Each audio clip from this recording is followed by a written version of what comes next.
Esta es una pausa para ti que por alguna razón ya no estás en la iglesia o que tuviste que moverte de una iglesia a otra por una situación en particular. Esta pausa es para ti que no te sientes incluido o que no te sientes integrada a una vida de iglesia porque no encajas, por tu estilo de vida, por las cosas que piensas, por las cosas sobre las que tienes dudas y que no te atreves a preguntar, por aquello que se volvió una situación tan compleja en la familia o en el trabajo, en fin, en tu vida personal, y que te hizo sentir que no encajabas en lo que se supone que un cristiano o una cristiana debería ser.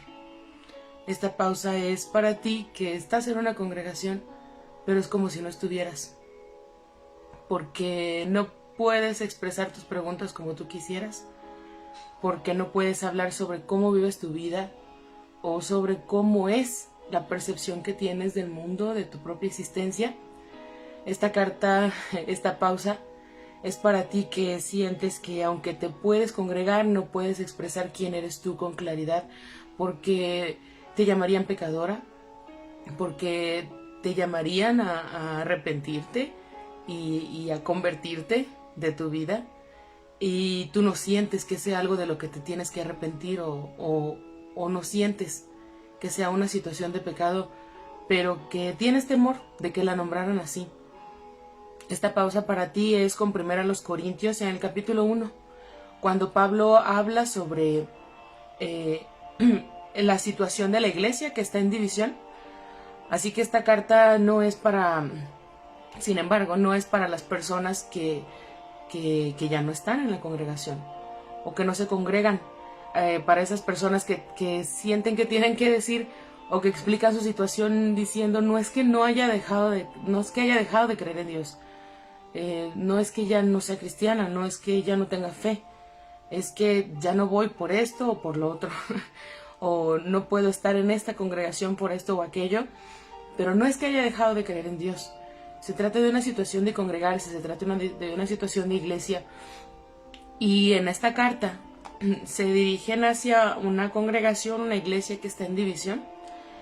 Y como es por ciertas razones, el apóstol empieza saludando, afirmando su ministerio, afirmando el cariño que tiene por esta congregación, afirmando la creencia, apelando a la creencia que los une a todos, tanto a quien escribe la carta como a quienes va dirigido, y hace su acción de gracias por todo el bien que ha recibido de esta congregación, el bien que ha recibido de Dios, el bien que ha recibido de algunas personas en particular, y entonces empieza diciendo: hermanos, en el nombre de nuestro Señor Jesucristo, les ruego que todos estén siempre de acuerdo y que no haya divisiones entre ustedes. Vivan en armonía, pensando y sintiendo de la misma manera. Digo esto, hermanos míos, porque he sabido por los de la familia de Chloe que hay discordias entre ustedes. Quiero decir que algunos de ustedes afirman: yo soy de Pablo, otros: yo soy de Apolo, otros dicen: yo soy de Cleofas, y otros: yo soy de Cristo. ¿Acaso Cristo está dividido? ¿Fue crucificado Pablo en favor de ustedes? ¿O fueron ustedes bautizados en el nombre de Pablo? Gracias a Dios que yo no bauticé a ninguno de ustedes, aparte de Crispo y de Gallo. Así nadie puede decir que fue bautizado en mi nombre. También bauticé a las familias de Estéfanas, pero no recuerdo haber bautizado a ningún otro. Pues Cristo no me mandó a bautizar, sino a anunciar el Evangelio, y no con alardes de sabiduría y retórica, para no quitarle valor a la muerte de Cristo en la cruz. Pablo tiene que empezar y entra de una forma muy directa. Yo entiendo que la razón de esta dificultad es que se están dividiendo entre ustedes por de quiénes son,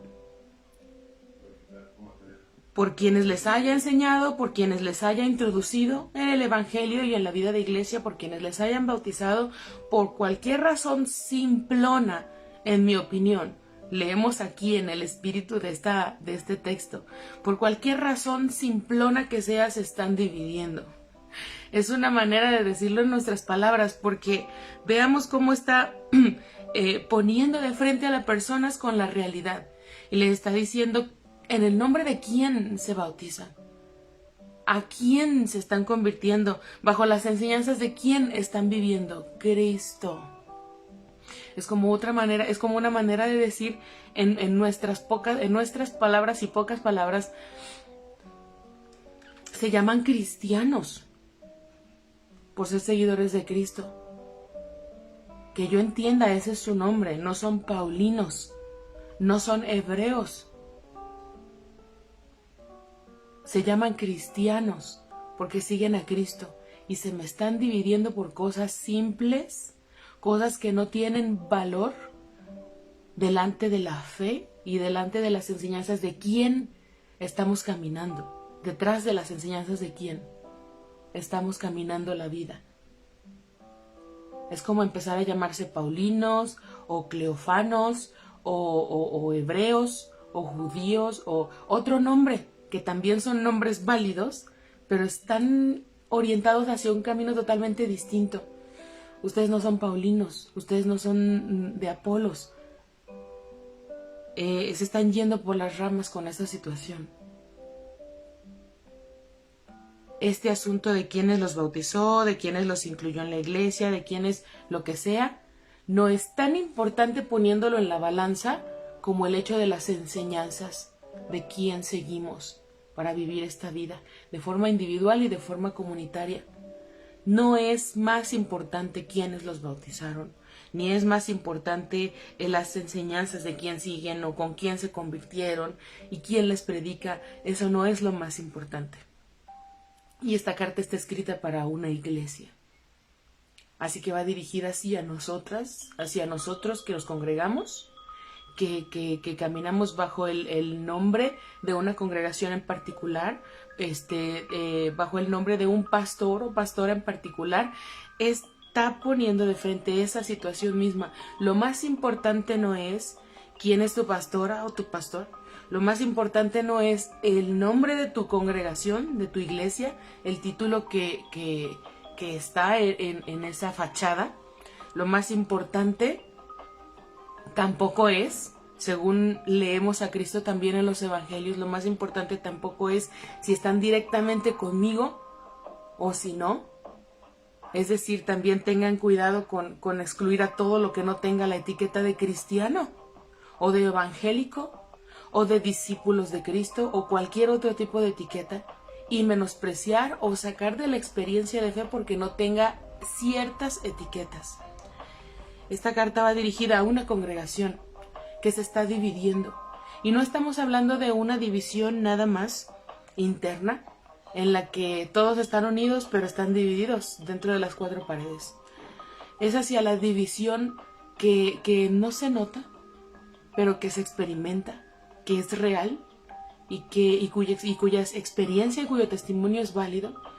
Y es que no se nota porque, o no se nota demasiado, ni parece una catástrofe para la vida comunitaria de la iglesia, porque es una fracción pequeña, es una fractura pequeña.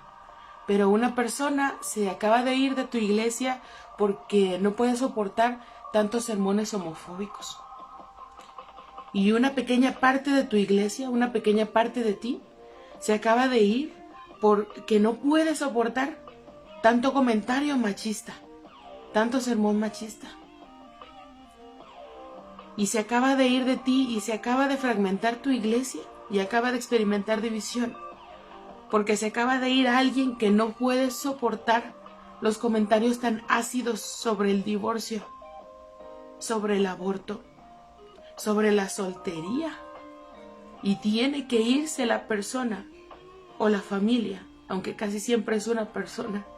Tiene que irse porque no cabe en tus estándares de sabiduría y de lo que es sabiduría, en tus estándares de lo que debe ser una iglesia, de lo que dice o no Dios, de lo que acepta a Dios y de lo que rechaza a Dios, de quién se va al cielo y de quién se va al infierno. Y se acaba de fragmentar tu iglesia y se acaba de ir alguien bien especial porque no cabe en las normas de etiqueta. Porque las etiquetas que le quedan son las del pecador que se tiene que arrepentir. Y las únicas etiquetas que le quedan es de la persona que casi se sale de la mano de Dios, que casi, que por poquito está lejos de la mano de Dios. Y por poquito y se sale. Y no puede no puede mantenerse en tu congregación. No puede mantenerse y disfrutar el sermón y disfrutar la compañía de quienes se congregan y disfrutar de las oraciones y de sentirse bien con Dios, porque constantemente es una pedradera para la cabeza y entonces no puede caber en esa congregación, ya no disfruta. Es muy complicado hablar de este tema, es muy complicado hablarlo y se habla muy poco en las congregaciones y entre personas, porque cuando resaltamos la realidad de todas estas personas que no sienten que caben, que sienten que están siendo excluidas de la iglesia, no se habla mucho de este tema, porque hablarlo y visibilizarlo pudiera implicar que se está rechazando a la iglesia o que se está teniendo en poco a la iglesia y pudiera parecer que se está hablando en contra de la vida de iglesia.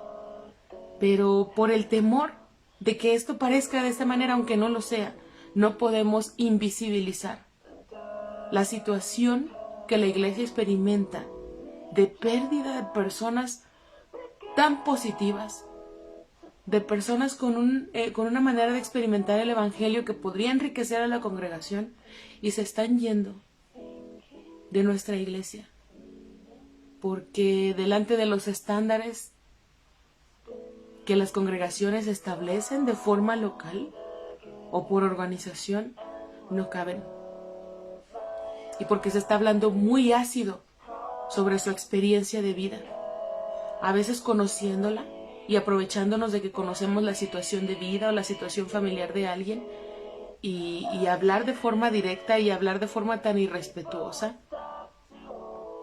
apoyándonos mucho en lo que dice la Biblia, pero muy poco en lo que sabemos de esa familia y muy poco en lo que sabemos de esa situación porque no la estamos experimentando.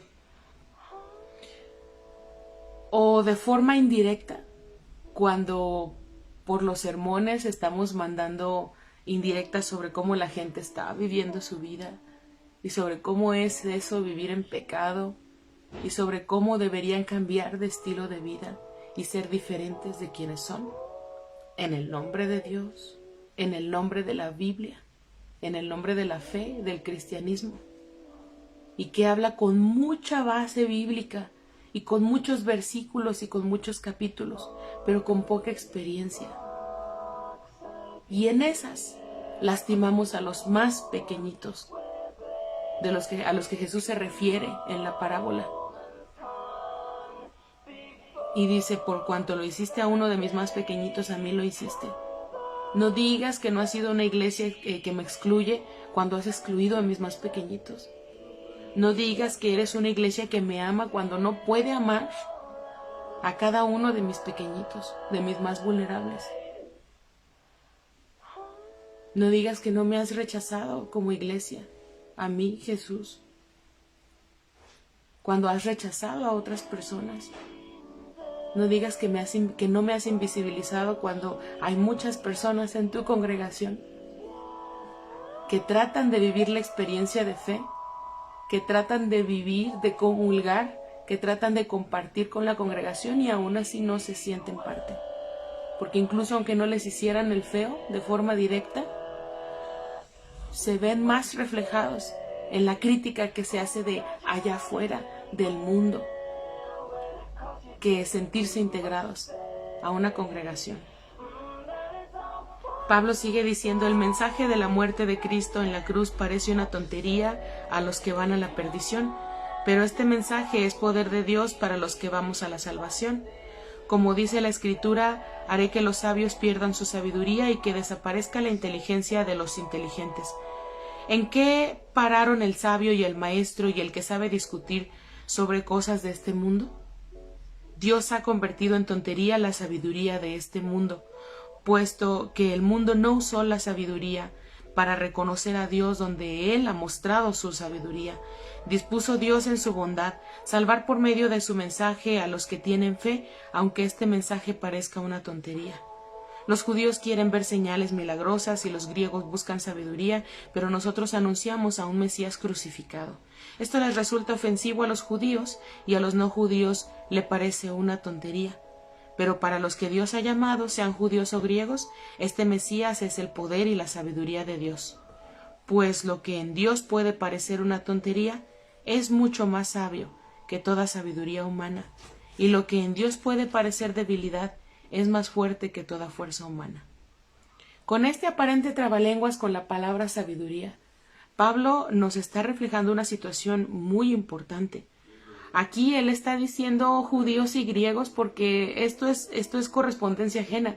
Esto era para los corintios, esto no es para ti ni para mí de forma original.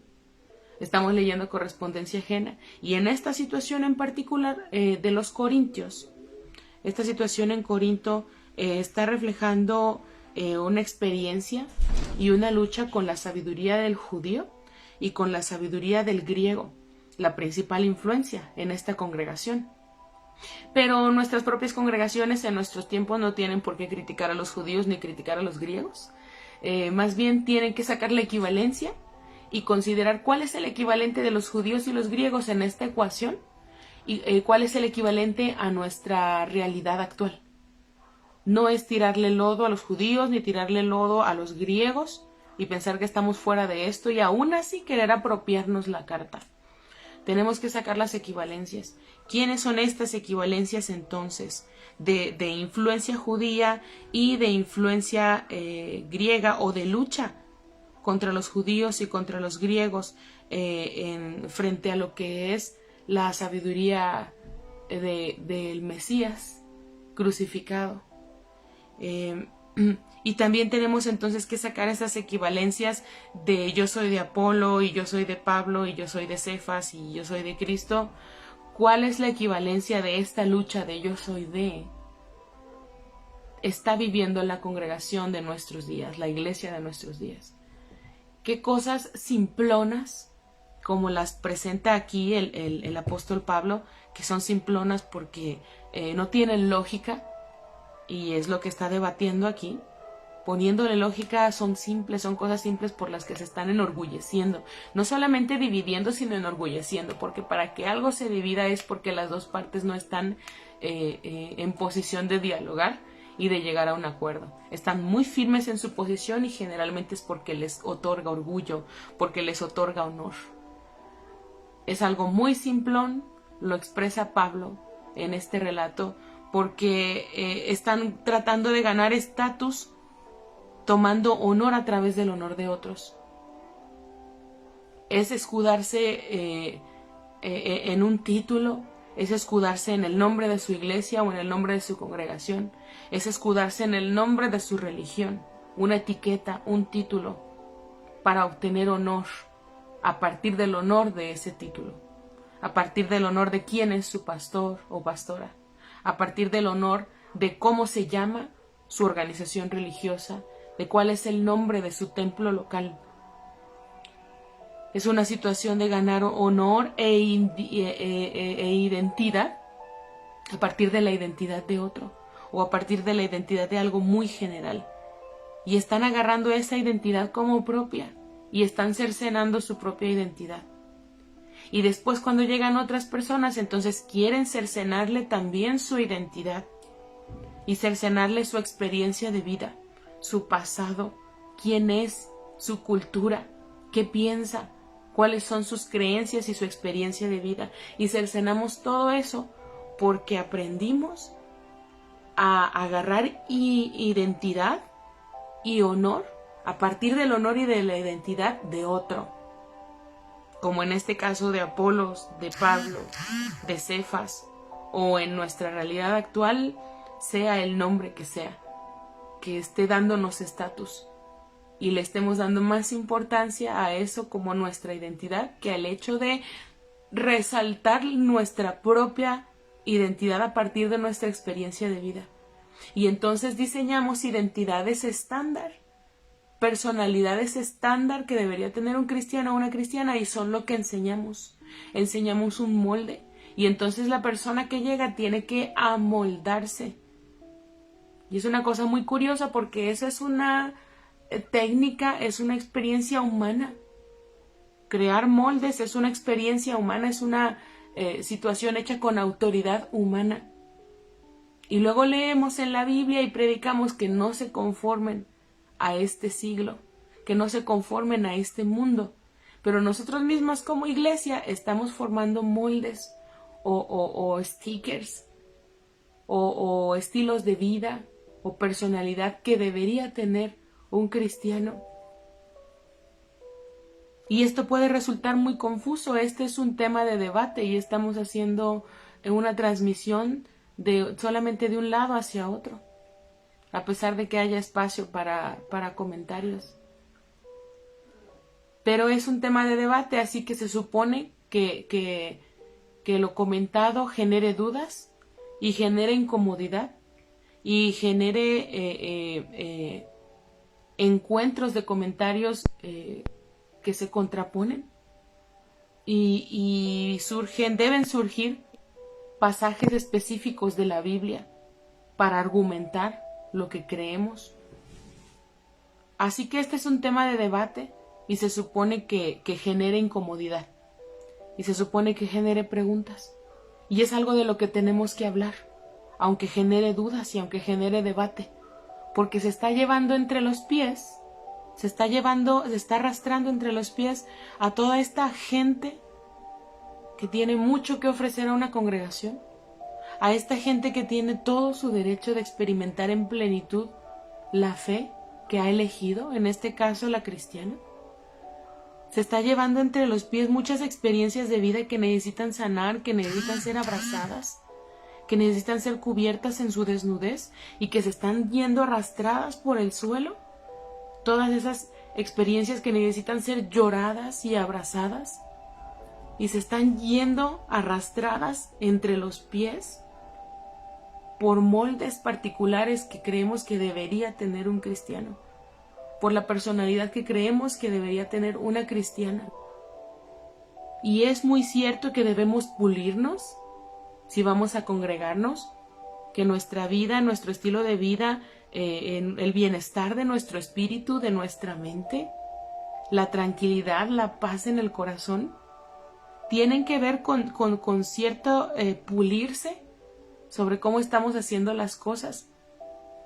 Así que sí se toman ejemplos, y se toman ejemplos de los apóstoles, y se toman ejemplos de los relatos bíblicos, y se toman ejemplos de la tradición de la iglesia, que no es Biblia, pero es tradición de la iglesia por muchos años. Pero una cosa es tomar ejemplo, y una cosa es resaltar la vida de alguna persona en particular, pero otra cosa es crear moldes, stickers, crear moldes muy particulares para ser cristiano tú debes esto. Para poder ser una persona con buena relación con Dios, debes ser aquello, hacer lo otro, dejar de hacer esto. Y entonces vamos formando la identidad nuestra y luego también la de los demás, a quienes pretendemos enseñar. Vamos moldeando más bien a nuestro criterio cómo deberías ser para ser cristiano, cómo deberías actuar para ser salvo, cómo deberías proceder o qué deberías evitar hacer. Y entonces en ese intento de unificar en una sola creencia estamos cercenando la historia de vida de las personas, su identidad, y hay gente que entonces tiene que salir huyendo de las iglesias porque no cabe, porque todo lo que escucha del sermón es la piedra que le cae en la cabeza, porque no encaja, porque su estilo de vida o su forma de vida o su propia identidad personal es pecado, o está en contra de lo que Dios enseña o de lo que Jesús enseñó, y se sienten como personas relegadas porque no pueden ser quienes son y se tienen que ir, o siguen en las congregaciones, pero tienen que vivir como en una doble vida. Y a diferencia de otras personas que sí pueden levantarse y decir quiero dar gracias a Dios por este aniversario de nuestro matrimonio, y no pueden levantarse y también agradecer en voz alta en un testimonio su amor, porque no es un amor convencional, porque no es un amor según los criterios que la iglesia establece, que están en la Biblia y que enseña Dios. y no pueden celebrar del mismo modo su amor y permanecen en la iglesia callados, sentados, aparentemente solteros o solteras, y no pueden vivir su vida en plenitud en la congregación porque los sacarían o tendrían que irse con su orgullo lastimado, con su identidad lastimada, y además la idea de que así como ha sido excluido de la iglesia, Dios lo ha excluido de su existencia y que está lejos de Dios y que Dios no le escucha, y todo lo malo que le sucede va a parecer que lo está viviendo por castigo de Dios. Y allí hay bastantes iglesias que pueden dar su visto bueno para que las personas sufran su experiencia de vida, aparte con la culpa de sentir que Dios les abandonó y que se lo buscaron. Y estamos excluyendo mucha gente y nuestra iglesia se fragmenta y se divide y se van de poco a poco en pérdida hormiga, en diminuto, en silencioso, personas que se van apagando y que se retiran de la iglesia y que se dejan de congregar o que se siguen congregando, pero es como si no estuvieran, porque no te pueden testificar con la libertad que otros, porque no pueden agradecer en voz alta como otros pueden, porque su vida no entra dentro de lo convencional. Y Pablo nos refleja esto en esta carta en 1 Corintios. También bauticé a estos y a aquellos, pero no recuerdo haber bautizado a nadie, pues Cristo no me mandó a bautizar. Cristo no me mandó a cumplir con situaciones humanas. Es lo que vemos reflejado simbólicamente aquí con lo que dice no me mandó a bautizar. Y así como Cristo no mandó a bautizar a Pablo, según sus propias palabras, tampoco nos mandó a nosotros como iglesia a decirle a la gente cómo debería vivir su vida, o a decirle a la gente cómo debería ser para que Dios le acepte, para sentirse dentro de la gracia de Dios, para sentirse salvo. Una cosa es orientar a la salvación y acompañar en el proceso de salvación personal, y otra cosa es decirle punto 1, 2, 3, 4 y 5 para que te puedas considerar salvo. Y luego enseñamos, no os conforméis a este siglo, pero nosotros como iglesia de nuestro siglo establecemos criterios que no se establecieron ni siquiera en la Biblia, pero allí los encontramos por cómo la interpretamos. Y Pablo está lanzando en esta carta a los corintios un llamado urgente. Se están yendo por las ramas. Están estableciendo cosas demasiado humanas que no tienen nada que ver con la experiencia de salvación, con la experiencia de fe, de caminar con Dios. Se están yendo muy por las ramas. Y está estableciendo este llamado de atención igual que Jesús también lo estableció. Se están yendo por las ramas. Están mirando la mota en el ojo de su prójimo, algo que hasta puede ser parte de su ojo, y le están observando y están tratando de sacar algo que es parte de su ojo, están tratando de sacar una cosa, una nimiedad, algo en lo que no me ocupo, algo que a mí no me importa, algo que yo no condeno ni mando al infierno, y están mirando eso en el ojo ajeno y no pueden ver la viga atorada en su ojo. Ya sea que lo veamos como una rama de a tiro atorada en el ojo y que sí tenemos que sacar porque no pertenece allí, o perdiéndonos en lo evidente. La viga en el ojo también es como algo que está delante de ti. No estás viendo lo que está delante de ti, que es una persona también, que es un ser humano también, que también tiene imagen de Dios, no importa que no cumpla con tus criterios de experiencia religiosa personal. Porque no estás viviendo la vida que le tocó vivir, ni está viviendo la vida que tú tienes. Y estás perdiendo de vista esa viga, esa cosa evidente delante de ti, por tratar de sacar motas en ojos ajenos, por tratar de sacar virutas, por tratar de sacar algo inexistente que solamente tú ves. Y tratando de cercenar la personalidad y su pasado y su identidad incluso.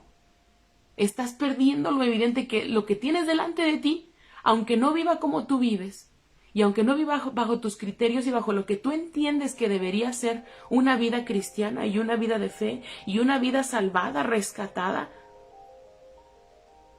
estás perdiendo de vista que por nimiedades, que es como viva su vida, y que entienda qué es la vida y cómo sea su composición familiar y cuál es su identidad y su orientación sexual y sus creencias sobre la naturaleza, todo lo que es su identidad. Estás perdiendo de vista que es un ser humano completo. Te estás yendo por las ramas, pueblo de Dios, dice Jesús. Por las ramas, dice el apóstol Pablo a los corintios. Están tratando de sacar virutas de ojos ajenos cuando tienen lo evidente delante de ustedes. Y que es que aunque sea una persona diferente a ti, es una persona completa. Es un ser humano digno. Es uno de mis más pequeñitos, dice Jesús en esa parábola. Y estás perdiéndote de lo evidente y te estás yendo por las ramas. Nosotros predicamos en tu nombre y sacamos demonios y nosotros levantamos iglesias y nosotros fuimos y predicamos, hicimos misiones en tu nombre. ¿Y qué les responde la voz divina en ese relato tan abrumador y tan sorprendente? No los conozco. Apártense de mí. Y está bien grueso escuchar eso. En este relato en el que nosotros somos esa iglesia, está bien grueso que después de decir, por ti me fui al seminario, por ti predicamos, levantamos esta iglesia, teníamos iglesias hija, hacíamos misiones, nos íbamos para allá y para acá, y escuchar la voz por la que tú ofrendaste tu vida religiosa y que te diga no te conozco, es una llamada de atención. Para quienes consideramos que estamos haciendo lo correcto, que estamos yendo a la iglesia todos los domingos, que nos conectamos, que ofrendamos, que diezmamos, que estamos bautizados, no te sientas tan confiado, nos dice este relato. Y es justo lo que está Pablo diciendo nuevamente acá, no está diciendo filosofía paulina, está hablando de cosas que Jesús habló también, pero las está diciendo de forma muy específica para los corintios, por cómo están viviendo esta situación. Y así como Pablo pudo hacer esa interpretación de la parábola y de las enseñanzas de Jesús para hablarles de forma específica a los corintios, también hay maneras de hablarnos de forma específica a nosotros en nuestra época y en nuestro tiempo. ¿A quiénes estamos dejando ir? ¿Quiénes están yendo de nuestra congregación decepcionados porque no encajan? ¿Quiénes están siendo excluidos de forma abierta de la congregación, diciéndole tú ya no puedes venir a menos que cambies esto, a menos que hagas lo otro, o sigues viniendo pero se te va a seguir diciendo que eres un pecador o una pecadora porque no has cambiado tu estilo de vida? Está bien difícil ofrendar la vida para la iglesia y después escuchar en ese último día, apartaos de mí, no os conozco, no sé quiénes son. Así que hay que poner en alerta nuestra propia fe, sobre todo si está muy cómoda, como para criticar la vida de otros. Con todo respeto, pero criticando la vida de otros. Y diciéndole a otros si van o no al cielo o al infierno, si son o no salvados o salvadas. Eso es una cosa tan personal en la que algunas iglesias se están metiendo. Y este llamado de atención de apártense de mí, no los conozco por mucho que hayan ofrendado su vida para la iglesia, es un llamado de atención para que entre más cómodos o cómodas nos estemos sintiendo en nuestra congregación, más cuidado tengamos y más analicemos lo que está acá. ¿Y cuáles son nuestros motivos? ¿Cuáles son los impulsos que nos llevan a decir lo que decimos en la iglesia? Este espacio es para ti que te has sentido fuera de la iglesia, o excluida, o sacado, o que te has tenido que ir y que te sientes apagado, y que tu frase común es, no es que haya dejado de creer en Dios. No es que ya no sea cristiano, pero... Y ahí viene la experiencia particular de cada quien. Este es un llamado muy severo, muy importante, porque entonces el que más confiado se siente en su fe y en su iglesia, al parecer, según las enseñanzas del Mesías, estas enseñanzas que dice Pablo, los judíos quieren ver señales milagrosas y los griegos buscan sabiduría, y acuérdense que esto es el equivalente de la influencia hacia la iglesia, es decir, aquellos de ustedes que tienen mucha influencia de los judíos, están pidiendo milagros, están esperando milagros. Y aquellos de ustedes que tienen mucha influencia de los griegos, están esperando sabiduría y mucha retórica y muchas palabras bonitas. Pero Cristo no me mandó a bautizar, dice, sino a anunciar el evangelio, y no con alardes de sabiduría y retórica, para no quitarle valor a la muerte de Cristo en la cruz. Lo que estamos enseñando es un carpintero de Nazaret por ahí, que enseñaba cosas en la periferia, que ni siquiera tenía un puesto oficial en la sinagoga, y que no podía aplicar como candidato para tener un puesto en esos sitios, y que sin embargo cuando fue y se atrevió a enseñar y a reinterpretar el texto delante de la gente en la sinagoga y a enojarlos de tal manera que buscaran cómo deshacerse de él.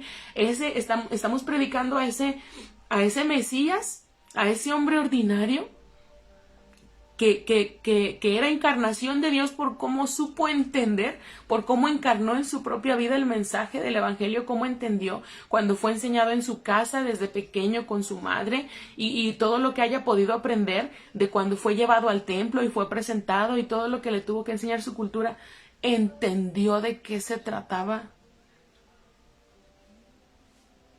y ofrendó su vida cuando entendió que era mucho más grande que él mismo. Y encarnó lo que significaba Dios en la vida de las personas. Y el Evangelio de Juan empieza hablando de un Mesías con esas características. El Verbo se encarnó. ¿Qué Dios en su sano juicio deja la divinidad para volverse vulnerable? En la cultura griega, las veces que lo hacía, nada más era para cortejar señoritas, ¿no?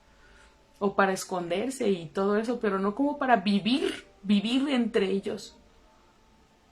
¿Qué Dios en su sano juicio se despoja de su divinidad para vivir en las periferias entre los desechados? Para vivir sin un peso. ¿Quién en su sano juicio hace eso? ¿Quién en su sano juicio deja la comodidad para poder habitar entre su gente? ¿Quién deja la comodidad? Y por eso él dice, nosotros anunciamos a un Mesías crucificado, aunque quieren ver milagros, aunque quieren ver sabiduría, aunque quieren sentirse bien consigo mismos. Yo soy de Pablo, yo soy de Apolo, yo soy de Cefas, yo soy de Cristo. ¿Por qué están tan atados buscando estatus como iglesia? Cuando a quien estamos predicando no son milagros, ni sabiduría, ni retórica, anunciamos a un Mesías crucificado. Fíjate cómo ni siquiera dijo un Mesías resucitado, dijo un Mesías crucificado. Enseñamos a una persona que guiaba al pueblo y que fracasó. Ni siquiera resalta la resurrección, habla de la crucifixión, que podía considerarse y que se consideró por los discípulos como un fracaso, y por eso estaban escondidos por allá, no solamente porque estaban de luto, porque se sentían fracasados. Y eso es lo que predicamos, dice Pablo. Un tipo que dio su vida por algo que después se consideró un fracaso, y todo el mundo se escondió y volvió a sus redes, a su pesca, a sus acciones habituales. Y no fue hasta que entendió la resurrección y pudo experimentar la resurrección, que ya veremos en Semana Santa, ¿verdad? No fue hasta entonces que sus ojos fueron abiertos, cuando Jesús caminó con ellos en Emaús y les partió el pan, cuando Jesús se puso delante de ellos y dijo, pasa tu dedo, por mi mano soy yo. Pero qué asombroso que el apóstol Pablo diga, mientras buscan milagros y buscan sabiduría, nosotros anunciamos un Mesías crucificado. No necesitas retórica para esto. No necesitas muchas etiquetas para esto. No necesitas pasar por todo un proceso de bautizarte, confirmarte, que estés diezmando, que estés, todo eso es genial, todo eso es hermoso porque significa que te importa tu proyecto de iglesia y le ofrendas y le diezmas y tienes hábitos de desarrollo espiritual como leer tantos capítulos de la Biblia a la semana y orar y sabes dirigir en los cultos y incluso has dado algunos sermones y eres maestro de escuela dominical. Y todo eso es hermoso, pero no es lo esencial. No es lo que se le debe pedir a una persona para asegurarle que Dios la salvó. No es algo que se le debe exigir a alguien para hacerle sentir incluido o excluido. Él dice, nosotros estamos anunciando a un Mesías crucificado. Y esto, por supuesto, le resulta ofensivo a los judíos. Y no por el asunto religioso y que los judíos en la actualidad, hablando de la religión judía, no vean a Jesús como un Cristo, sino como un profeta, no como un Mesías, sino como un profeta. No está hablando de la religión. Aquí dice, esto le resulta ofensivo a los judíos por lo que dijo hace rato. Los de aquí que tengan influencia judía quieren ver señales milagrosas. No es influencia de la cultura ni influencia de la religión judía, es la influencia de cómo se les enseñó la Biblia por los maestros de la ley y por los sacerdotes. A eso se refiere, a la religiosidad. Entonces, cuando dice esto le ofende a los judíos, es como si vamos a hacer equivalencias, necesitamos hacer equivalencias para apropiarnos de esta carta. Entonces, aquí los judíos equivaldrían a los religiosos. Dice que nosotros prediquemos y anunciemos a un Mesías crucificado le resulta ofensivo a los religiosos, a los que les gusta la pureza, a los que predican mucho sobre la santidad, a los que predican mucho sobre no pecar, sobre no errar, sobre el temor de perder la salvación si blasfema del Espíritu Santo, por cumplir muchas características religiosas como tener su certificado de presentación, de bautismo, de comunión, porque ya ha ido a trabajar a misiones, a predicar, lo que sea. Esto es el equivalente de cuando dice esto le resulta ofensivo a los judíos, y claro que sí. Y todos tenemos algo de religioso en nuestro corazón, sobre todo si hemos crecido en las iglesias. Todos tenemos algo de religioso en este sentido, al que le ofende. Y despierta, te puedes dar cuenta de muchas maneras, pero en estos casos suele despertar. Cuando de repente escuchas que alguien dice, o cuando tú mismo dices, cuando yo misma digo, sí, pero Dios nos llamó a libertad, no a libertinaje. Ajá. O Dios no es que nos esté dando permiso de pecar. No, pero Dios es un Dios de orden, ¿sí? Ese es nuestro religioso interno herido y ofendido, que es el que menciona aquí Pablo. Y luego dice, a los judíos les resulta ofensivo y a los no judíos les parece una tontería.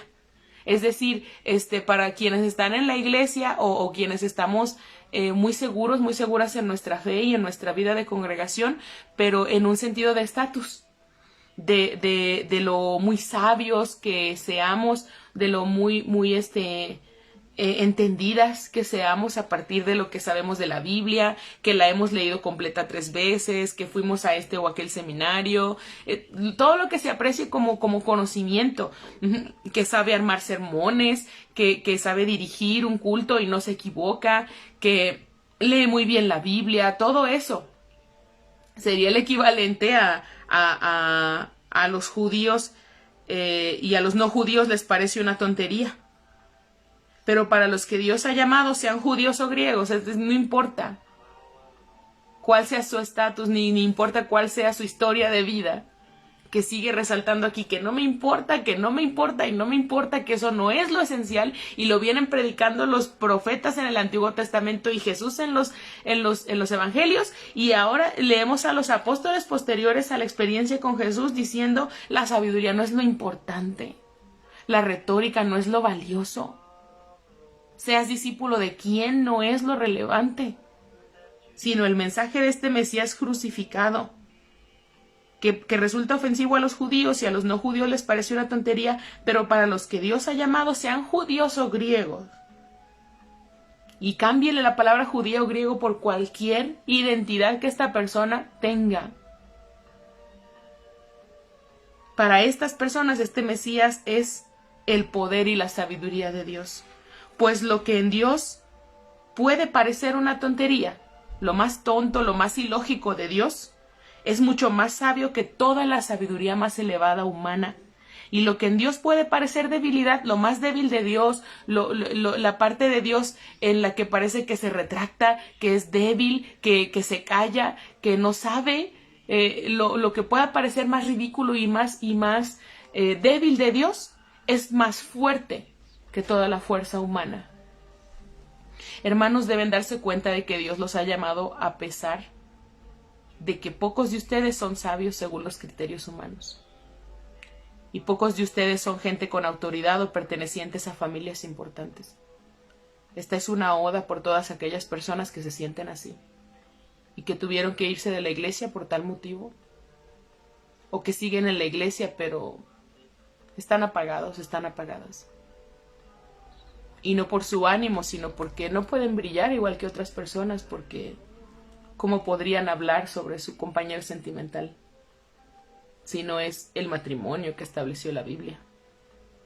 ¿Y cómo van a poder hablar sobre cómo piensan si son dudas que pueden etiquetarte de hereje, o de no cristiano, o de no creyente?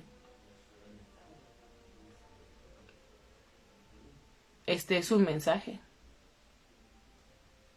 Hermanos, deben darse cuenta de que Dios los ha llamado, a pesar de que pocos de ustedes son sabios según los criterios humanos, y pocos de ustedes son gente con autoridad o pertenecientes a familias importantes. No importa, entre más don nadie te sientas en una congregación, más llamado te puedes sentir. Jesús andaba entre las periferias, en los bares, en los comederos, en las casas de gente que estaba desechada por la iglesia, de personas enfermas, de ex estos o ex aquellos o lo que fuera. Y después delante de las autoridades religiosas y lo más hermoso de la sociedad de sus tiempos, les dice: estas personas que ustedes rechazan, estos publicanos, estas rameras, estos pecadores, estos impuros, como ustedes los llaman, ya entendieron de qué va el evangelio. Les llevan camino avanzado. Y ustedes no han querido entender, no han querido abrir los ojos. Estas personas que ustedes rechazan van delante en el reino de los cielos. Ya entendieron por mucho de qué se trata el reino de los cielos, de qué se trata predicar a Dios, de qué se trata el texto bíblico, la ley y los profetas ya lo entendieron, ya lo procesaron. Y es algo que ustedes no han podido hacer. Qué cosa tan fuerte les dijo Jesús, y tan cierta. Porque entre más nos alejamos de la realidad humana y más tratamos de alejarnos y de no parecernos a los seres humanos, porque a veces es como si incluso para ser cristianos tuviéramos que dejar de ser humanos. Porque entonces, como soy cristiano, no me puedo deprimir. Y como soy cristiano, no puedo dudar. Y como soy cristiano, no debería estar divorciado, ni mi matrimonio debería haber fracasado, o debería estar casado ya, o debería estar con cierta persona en particular, no con la que yo quiero, sino con cierta persona. Tendría que cumplir con estos y con aquellos criterios, pero no me he bautizado, no me he confirmado. Pero yo voy recién llegando, no tengo un legado familiar cristiano, ni se me heredó una Biblia de la bisabuela de... Entre menos sientas que cabes, entre más parezca que te rechazan los criterios de la iglesia, lo leemos aquí, más puedes sentir el llamado. Y es que, dice en la carta, para avergonzar a los sabios, Dios ha escogido a los que el mundo tiene por tontos. Y para avergonzar a los fuertes ha escogido a los que el mundo tiene por débiles. Dios ha escogido a la gente despreciada y sin importancia de este mundo, es decir, a los que no son nada, para anular a los que son algo. Así nadie podrá presumir delante de Dios. Y no es que nos haya elegido diciendo: sí, tú que no eres nada, no. Sino tú a quien te dicen que no eres nada. Tú ven. Tú a quien te miran feo y te han etiquetado y te han señalado porque divorcio, porque estatus social, porque estudios o no estudios, porque seminario o no seminario, porque orientación sexual, porque experiencia de vida, porque violencia experimentada, porque lo que sea. que como leemos aquí, Pablo dice, es una nimiedad y no tiene nada que ver con la fe, pero esto ustedes lo han usado para dividirse y para ponerse honor que no tienen o que no les pertenece, y con tal de cargar con ese honor cercenan su personalidad y cercenan su pasado, y que luego van y se convierten y tienen que cercenar su pasado, y entonces dicen el pasado quedó atrás, las cosas viejas pasadas, y citando la Biblia cercenan su pasado, y como si nunca hubiera sucedido, no se habla más de él. Como si fuera un pecado pensar en el pasado y hablar del pasado y sanar del pasado, porque no era cristiana en ese entonces. Y hacer como un parteaguas que no solamente parte las aguas, sino que drena, que seca ese pasado, y como si no hubiera sucedido. Y nos sanamos. Y entonces después queremos cercenar el pasado de otros. Y que no hablen de eso. Y luego eso implicando que tampoco hablen de su presente, porque es incómodo, porque no caben los estándares. Basta de eso, dice el apóstol Pablo en su carta. No se pueden estar dividiendo por nimiedades, no pueden estar dejando ir gente de la iglesia porque no caben sus moldes. Cumplan lo que predican cuando dicen no os conforméis a este mundo, no desarrollen moldes para decirle a la gente quién es creyente y quién no, quién está salvado y quién no. No utilicen esto para dividir a la iglesia. Sobre todo hablando de la iglesia, no la iglesia con I minúscula, la congregación o el templo, sino la iglesia indivisible, la iglesia invisible, universal, de la que Jesús dijo, también tengo otras ovejas que no son de este rebaño, y de quienes dijo también, no les impidan predicar en mi nombre, aunque no anden con nosotros, porque quien junta piedras contigo no es tu enemigo, aunque no sea en tu propio montón. Pero no es tu enemigo, ni es mi enemigo, dijo Jesús. Ya déjense de esos pensamientos. ¿Qué van a ir a callarlos? ¿Cómo van a ir a callarlos? Van a quedar en ridículo nada más. ¿Cómo que no pueden predicar en el nombre de Jesús porque no andan con nosotros? ¿Qué les pasa? Se andan por las ramas constantemente, lo dijo de muchas maneras, y en parábolas, y en regaños, y en enseñanzas, y en experiencia personal, en su propia experiencia, en su cuerpo. No se vayan por las ramas, dejen de ignorar lo evidente delante de ustedes, que lo que tienes delante tuyo es otro ser humano completo, con su propia experiencia humana, y con tanta imagen divina como la tuya. Pero Dios mismo los ha unido a ustedes con Cristo Jesús, y ha hecho también que Cristo sea nuestra sabiduría, nuestra justicia, nuestra santificación y nuestra liberación. De esta manera, como dice la Escritura, si alguno quiere enorgullecerse, que se enorgullezca del Señor. ¿Qué importa que delante de ti se enorgullezcan que ellos no se han divorciado? O que están casados por todas las de la ley, o que nunca han tocado esto o aquello, o que nunca han ido allá o acá, o que son impecables. ¿Qué importa? Si alguno quiere enorgullecerse, como dice la Escritura, que se enorgullezca del Señor. Tú no eres más ni menos por tu identidad, por tu orientación, por tu estado civil, por tu edad, por tu cultura, por tu pasado, lo que hayas hecho y lo que no, lo que tengas y lo que no. Si alguno quiere enorgullecerse, que se enorgullezca del Señor. Esta es una oda, este es un espacio para ti, que tuviste que irte de la iglesia porque no encajabas, o que no te fuiste, te fueron. Y este es un espacio para ti, que aunque te estás congregando, no puedes ser tú completamente, por temor al rechazo, dentro de la misma iglesia, que está para sanar y no para dividir. Pero no dividiremos la iglesia del Señor, tenga la etiqueta que tenga la experiencia de vida que tenga, porque como dice Pablo, no me llamó Cristo a bautizar, no nos ha llamado a nosotros tampoco a establecer quiénes sí, quiénes no, quiénes son cristianos ejemplares, quienes deberían aprender más y mantenerse callados en la banquita mientras aprende lo que es ser cristiano. Pero de esto no se habla mucho porque, como les dije al principio, es un tema de debate y lo estoy manejando de forma unilateral. pero cada experiencia, cada discurso, diálogo e incluso pleito en el que se haya podido establecer esto, en el que se visibilice esta situación, siempre ha sido bien recibido. Si alguno quiere enorgullecerse, que se enorgullezca del Señor. Pero Dios mismo los ha unido a ustedes con Cristo Jesús. Y nadie te puede desunir de Cristo. Nadie te puede decir que no estás bajo su sombra. Él mismo nos ha unido con Cristo Jesús y ha hecho también que Cristo sea nuestra sabiduría. No tus credenciales, no qué tanto tiempo tiene tu familia en la iglesia, no cuál es la etiqueta o la verdadera iglesia y la que sí tiene la verdad, no la que tiene el mejor pastor o la mejor pastora,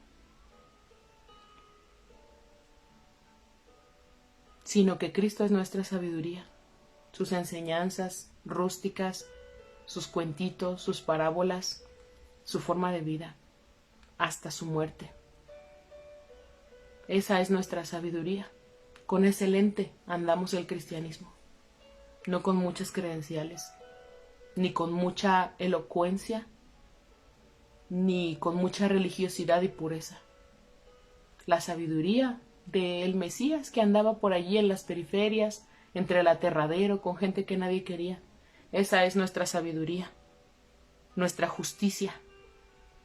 Esa es nuestra satisfacción y nuestra liberación. De esta manera, como dice la Escritura, si alguno quiere enorgullecerse, que se enorgullezca del Señor. Bendita seas, bendito seas, sobre todo si estás en las periferias. Que este sea un llamado de atención para quienes nos sentimos muy cómodos, muy cómodas con nuestra religiosidad, tan cómodos como para criticar la de los demás. Y que sea un llamado de alivio, de descanso, para aquellas personas que por alguna razón en particular o múltiples sienten que no encajan en la iglesia, que no encajan en las manos de Dios, que les ha abandonado. Este es un mensaje de esperanza, un mensaje de reafirmación. Es el quien te ha dado libertad y nadie te la puede quitar. Es el quien te ha dado sentido de vida y nadie te la puede quitar. Es el quien te ha integrado al reino de los cielos y nadie te puede excluir. Que así nos ayude el Señor.